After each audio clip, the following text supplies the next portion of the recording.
Hello everyone. Today we are going to see the few Darwin Box on-campus coding questions which was conducted on 24th August 2024 in our Hunts College. Now I'm going to share few of the questions which were asked for us. Okay.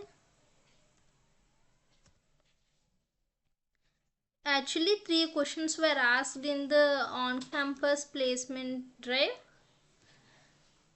The first question is uh, you are given a M into N matrix where each cell represents either an empty space or a wall or a bomb. You are given a matrix. It means you are given M into N matrix where each cell consists of either wall or a bomb or an empty space. The thing you should do is write a function to calculate the maximum area that can be affected by bomb explosion. The bomb explosion can be spread in all 4 directions, up, down, left, right, but the explosion cannot pass through the walls. Return the maximum area affected by the single bomb. How would you approach this problem efficiently? Here it is an M into N matrix, and let us suppose if this block contains of empty, it is an empty cell, then it might have consists of wall, then it might be empty space, again it is all empty space.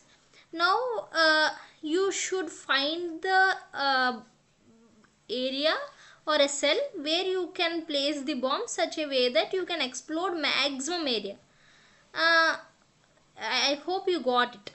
See here, if you have a wall and this is all empty space and you have wall around this or here, then you can place a bomb in this cell such a way that this entire place is exploded by it. This entire place is affected by this bomb.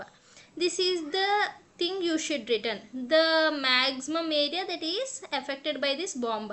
Here the actually 1 represents wall. This is an matrix, M into N matrix. This is a wall and this is an empty space. This one is an empty space, and you should find the efficient place or efficient block where you should place the bomb. If you place over here, the affected area is this one, and entire this will be affected if you place over here or in any of the block here, because you walls protects this area. So the right place to place the bomb is any block in this empty space. So you should return this area. That is the thing with first question. If you know the solution of this first question, you can free feel to share that solution in the comment section. Coming to the question 2. You are given an integer array with an integer k representing the length of subarray and an integer target representing the target sum. Write a Java function or any programming language you can write that finds a subarray of length k such that the sum of elements in the subarray is equals to the target. If multiple subarrays satisfy this condition, return the first one. If no such subarrays exists, return an empty array. See, you can get a clear idea when you can see an example. You are provided with an array which consists of elements 1, 2, 3, 4, 5, 6 and an integer k given with a number 3 and a target is 9. Here the thing you should do is that you should create a subarray of length k such that the subarray should consist elements whose sum is equals to the target. See here, this is an subarray of length k and sum of these elements gives rise to this target. So you should pick up the elements from this array with the length 3, and those addition should equals to the target. The subarray 2, 3, 4 has a length of 3 and the sum of its element is 9, which matches the target sum. This is with the question number 2.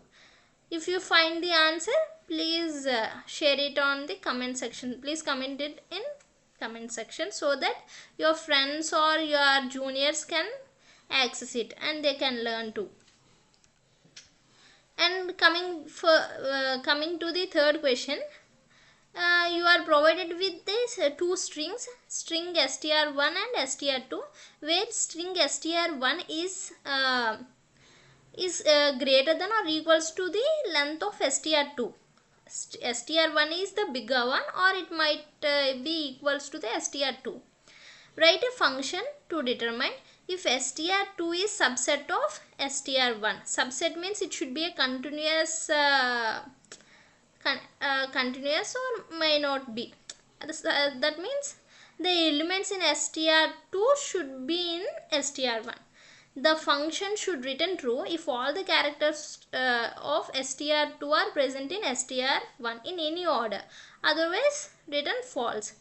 The characters in str2 must all appear in str1, but their order doesn't matter.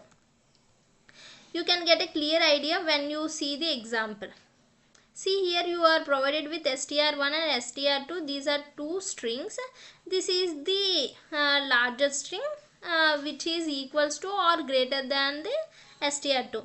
See, it has a certain characters in it, and str2 also has, but str2 characters, all the characters are present in the str1 in any random order, B, C, A, and it consists of in an A order, so it is returning true. And here str1 and str2, the characters in str2 are not present in str1, so it is returning false. So this is the thing with question number 3. You can take a screenshot, or you can just pause the video and you can look after this. This is the question number 1, and the matrix may be in this way. It represents of empty blocks and one represents walls and the bomb. You should return the largest area that is affected by the bomb. You should find the correct grid or correct box where you should place this bomb. That is the thing you should return. And this is with question number 2, where you consist of an array and then a subarray length and a target sum. You should pick up the elements such a way that its length is 3 and the sum gives rise to 9. And this is the thing with question number 3. It is the string problem based on the strings str1 and str2. I hope this this video might helpful to you, because Darwin Box is a good company. Thank you.